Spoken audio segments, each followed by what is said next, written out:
Selanjutnya kita akan membahas tentang transistor. Ada beberapa bagian, mari kita lihat mind map-nya.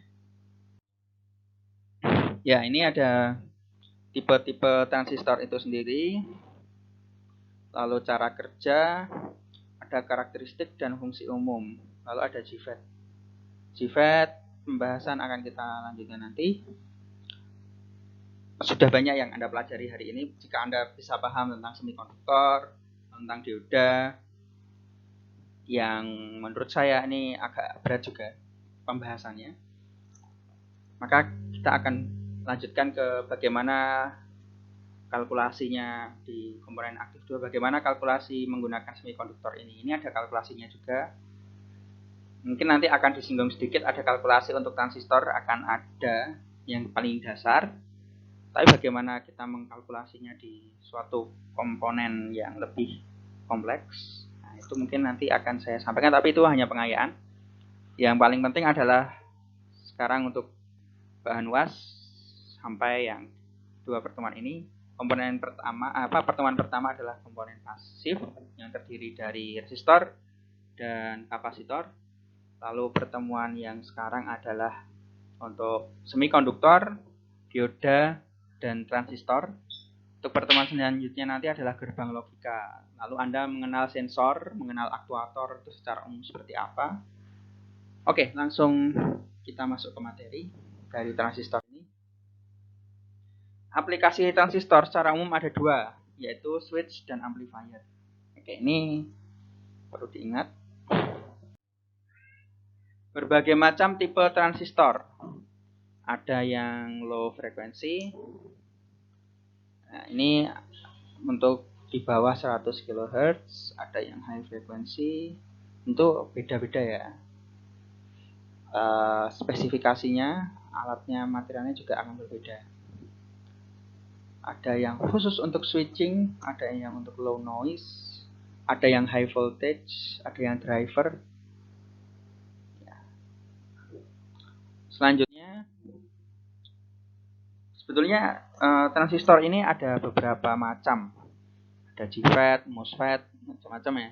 Tapi yang paling sering dipakai adalah BJT ini. Ini termasuk walaupun transistor tipe lain sempat booming di awal-awal, tapi ada semacam kekurangan dan akhirnya untuk mengatasi kekurangan itu dibuatlah semacam komponen yaitu bipolar junction transistor. Kita lihat cara kerja dia betul-betul memanfaatkan sifat-sifat semikonduktor. Ini bisa NPN, bisa PNP.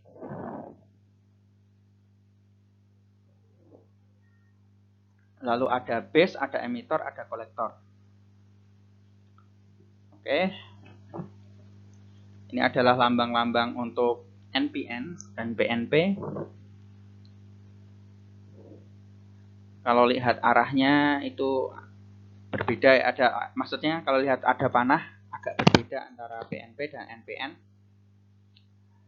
Ya kan biasanya kalau dioda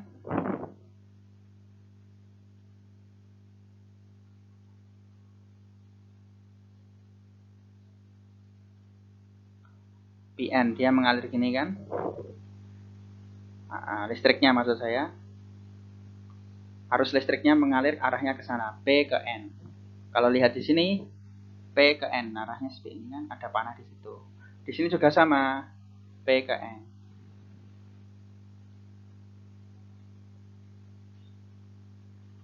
Base ini fungsinya untuk mengontrol flow di sini, mau nanti mengalir atau enggak dari kolektor ke emitter atau enggak. Nah, itu yang mengatur adalah base. Base ini adalah fungsinya, indikatornya.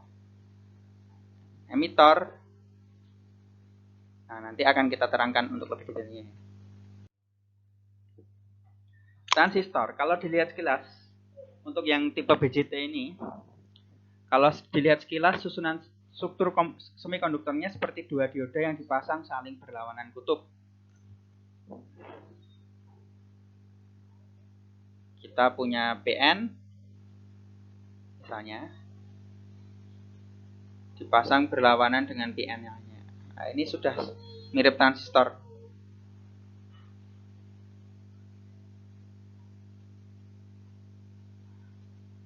Kalau kita lihat, apakah mungkin listrik mengalir dari sini ke sini, dari satu N ke N yang lain? Kan nggak mungkin, karena pasti ada semacam barrier yang tadi depletion region. Itu ada semacam daerah yang beda tegangannya antara satu dengan yang lain sangat tinggi, sehingga elektron tidak bisa melompat, atau energi untuk melompat itu sangat besar. Kuncinya ada di base sebetulnya. Base ini makanya kalau kita lihat di sini ada semacam base, di PP-nya ada base. Kuncinya di base ini. Base lah yang berfungsi menentukan apakah listrik mengalir dari emitor ke kolektor atau kolektor ke emitor. Maka kalau kita lihat bentuknya ini ya. Ini kalau kita ingat resistor, bentuknya seperti ini, ada panah di sini. Panah ini berfungsi menunjukkan bahwa resistor ini adalah variabel, yaitu kita bisa mengubah besaran hambatan di resistor itu dengan mengubah suatu knob atau apa. Kalau kita lihat di sini NPN, kalau di simbolnya, salah satu simbolnya ya, base-nya seperti semacam untuk mengubah variabel, dia semacam variabel untuk semacam pengaruh dari luar untuk mengalirkan dari emitor ke kolektor. Jadi base ini adalah dia semacam tuas pengontrol, tapi kontrolnya pakai arus. Kita perlu ingat bahwa syarat base adalah sangat tipis, dopingnya sedikit, sehingga lubang yang harus diisi elektronnya juga sedikit. Oke, kita langsung lihat kerangkaiannya biar lebih jelas. Misalnya ada 100 elektron masuk ke emitter ya. Ada 100 elektron masuk ke emitter. Ada 100 elektron masuk ke emitter, maka dia akan terbagi. 1 elektron masuk ke base dan 99 elektron melompat menembus base. Karena sangat tipis tadi. Kalau misalnya base-nya terlalu tebal, maka dan doping lubangnya terlalu banyak, maka elektron akan mengisi lubang-lubang di sini terlebih dahulu prioritasnya, dan dia akan lari ke base bagian besar. Misalnya nggak tipis apa base-nya ini, base di sini, lapisan base di sini tidak tipis, maka mayoritas dia akan mengalir ke sini. Mayoritas dia akan mengalir ke sini. Tapi karena dibuat tipis, mau nggak mau sebagian elektron akan melompat ke sana. Karena di sini juga ada positif juga di sini. Jadi dia menuju ke ketegangan yang positif. Perlu diingat bahwa aliran elektron berlawanan dengan arah arus listrik. Jadi kita bisa lihat di sini, kalau panah ini adalah di sini adalah arah arus listrik. Jadi terbalik dengan elektron tadi. Dia 90% ada di sini, 1% ada di sini, dan keluar dari emitter 100%. Oke.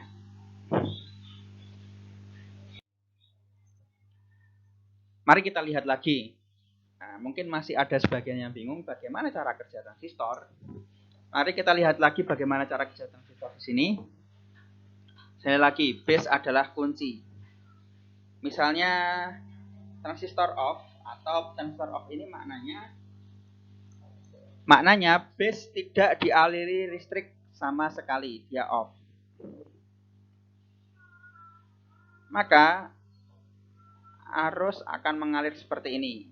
Nah, dia terhantam barrier. Ada barrier di sini, ada semacam penghalang di sini, yaitu depletion region. Elektron tidak bisa berjalan.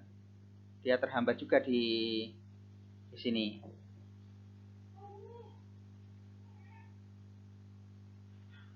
Dia terhambat di sini. Lalu bagaimana cara menghilangkan depression region ini? Caranya mudah. Lihat di sini, ketika kita beri aliran di base, kita beri aliran positif,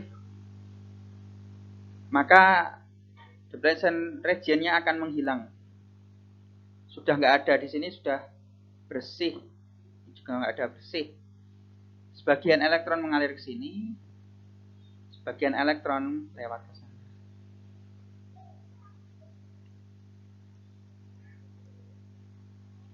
Selanjutnya, ini cara kerja transistor lagi. Mari kita analogikan ke air.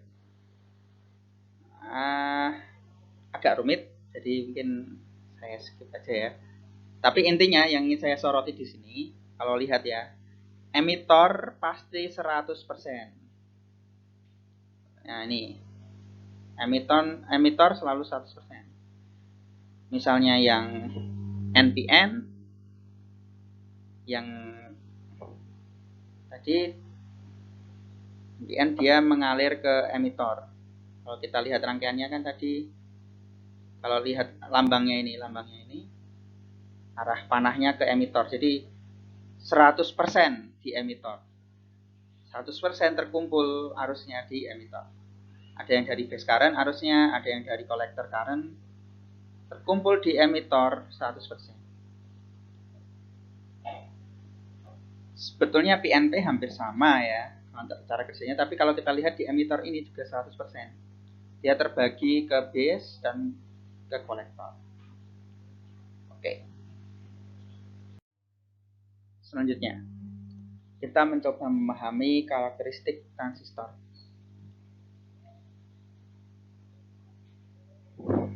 Ini ada beberapa graf. Jadi misalnya kita memberi variasi base-nya. Ini terlalu gelap. Base-nya kita beri variasi nilai mulai dari 0,4, 0,3, 0,2, 0,1, dan 0. Maka akan ada semacam current-nya untuk di kolektor atau arus di kolektor, dia jadi semakin naik.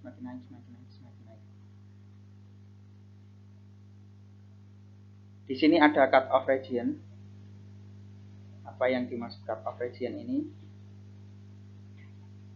Jadi ini yang hilang, region yang hilang. Ya maksud saya tidak mungkin bisa tercapai untuk walaupun 0 mA, dia tidak mengalir sama sekali kan di sini. Dan juga ada saturation region di sini. Jadi ada semacam tegangan minimal untuk supaya dia bisa mengalir juga. Kita bisa menggunakan graf ini untuk mengamati tingkah laku dari suatu transistor. Misalnya tegangan sekian, 15 volt misalnya. Tegangan 15 volt. Dan kita memberi base sebesar 0,3 mA, maka akan dapat berapa current. Nah, kita bisa menggunakannya seperti itu. Selanjutnya adalah karakteristik transistor. Masih karakteristik transistor. Ini hanya semacam persamaan. Kalau kita buat secara persamaan ada seperti ini.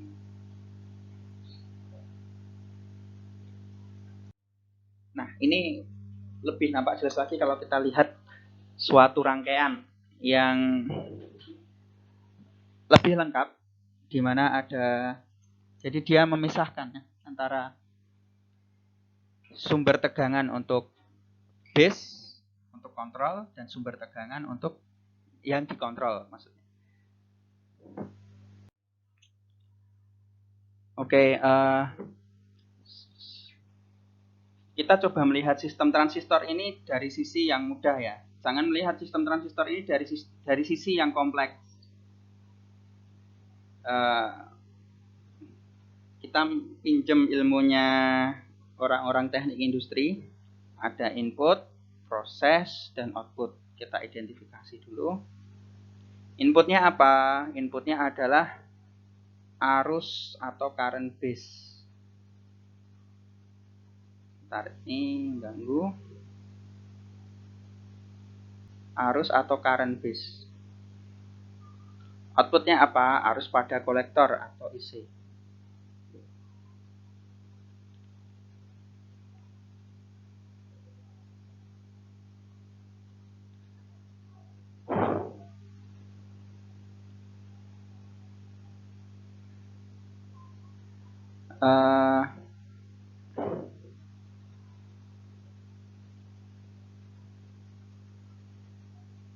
Selanjutnya, kita sudah mengidentifikasi arus atau current base adalah inputnya, outputnya adalah arus pada kolektor, sistemnya adalah transistor.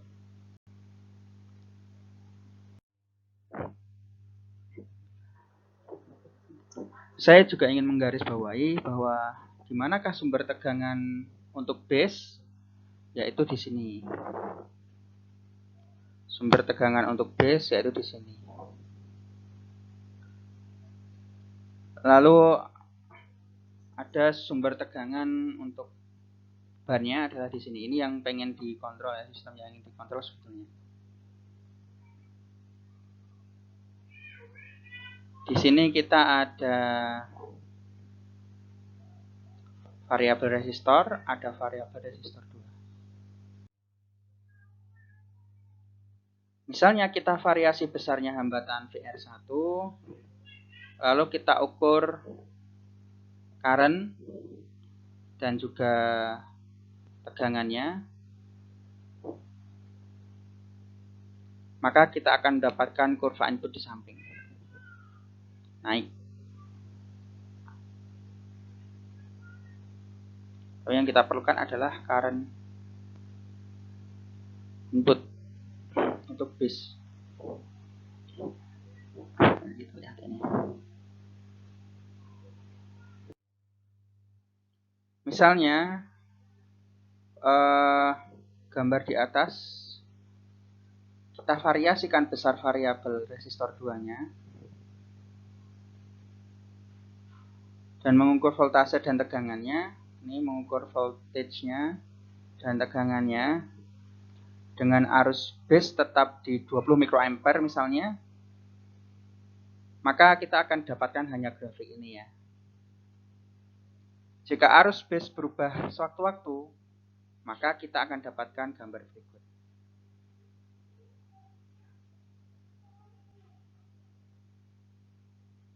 Ini kita variasikan current base-nya. Maka kita akan mendapatkan beberapa grafik seperti ini. Jadi inilah, kalau kita lihat sekali lagi, sumber tegangan sangat kecil ya, 0, berapa saja, bisa mengatur arus pada tegangan yang lebih besar. Ini juga skala arusnya sangat kecil, mikro, dan kita dapatkan mili, jadi 100 kali lipat atau mungkin 1000. Nah ini, tadi kita sudah bilang apa? Arus pada kolektor atau IC. Maka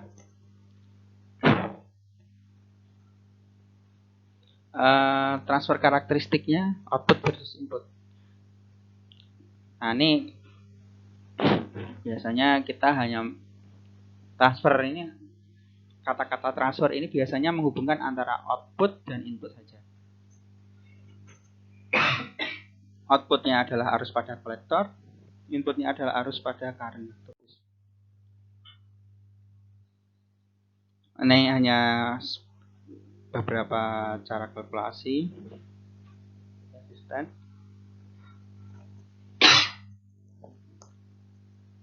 Gain ini maksudnya adalah perbandingan antara output dan input, atau before dan after, atau after dan before. Jadi seberapa banyak dia bisa amplify.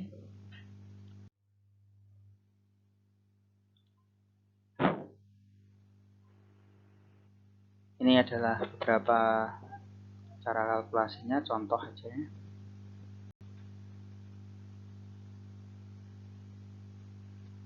Oke, kita lihat satu dulu, NPN. Kita lihat di sini ya.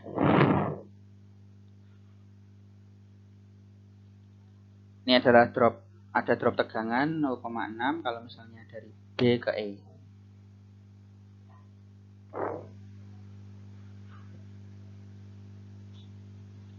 Ya, kalau dari PNP arahnya itu ke sini.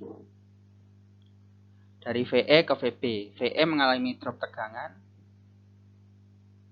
maka VB minus VE adalah minus 0,6. Lalu untuk persamaan ini asalnya dari mana? Asalnya dari ya HFE ini adalah perbandingan antara IC dan IB. Maka bisa kita kalkulasi seperti ini. Nah, ini hukum Kirchhoff biasa. Itu tadi bahwa IE ini selalu 100%. Ingat ya, IE ini harus selalu 100%. Tapi pada kenyataannya tadi kita ingat bahwa HFE ini bisa sangat kecil atau jelek.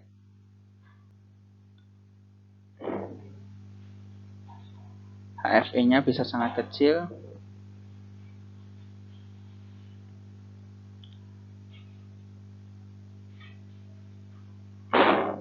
Maksud saya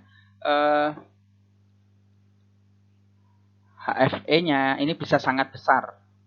Bisa sangat besar sehingga IE sama dengan IC. Maksud saya seperti ini. Base ini sangat kecil. Jadi sebetulnya bisa kita hilangkan saja IE sama dengan IC. Karena memang objektif utamanya itu untuk mengalirkan arus dari IE ke IC. Atau dari IC ke IE. Itu objektif utamanya.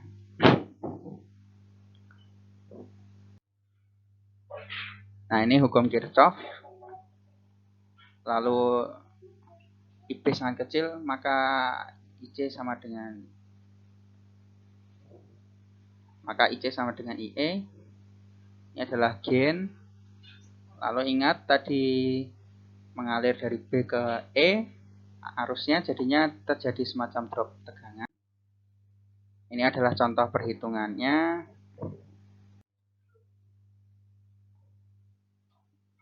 Ini untuk PNP.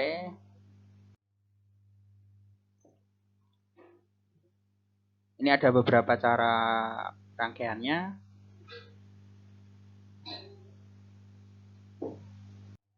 Yang akan kita bahas nanti.